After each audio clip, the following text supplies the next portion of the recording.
शैलेंद्र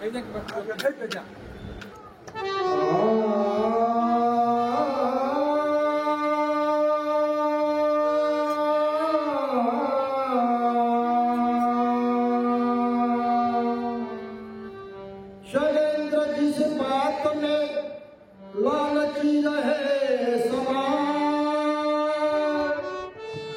वैसे वस्तु पास में चिन्हत नहीं है भाव। शैलेंद्र जिस पंख में वायु रहे समान, अभी नहा के निकसे नहीं कि जनो करो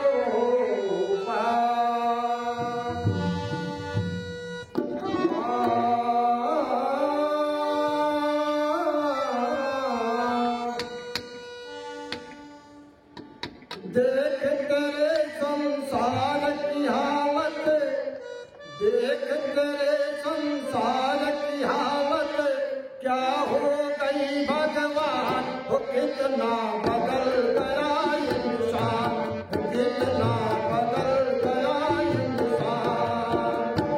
देख तेरे संसार की हालत, क्या हो गई भगवान, कितना बदल गया इंसान, वो कितना बदल गया इंसान।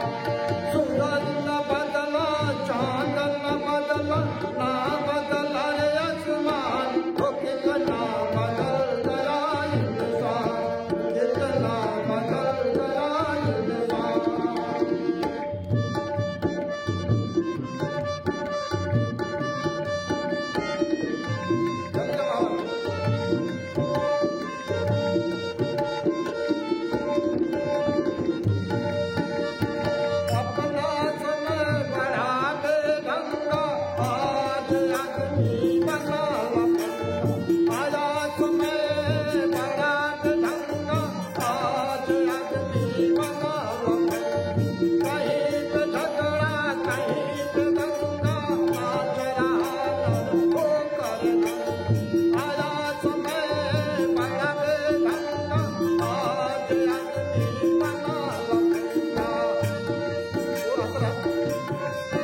हाँ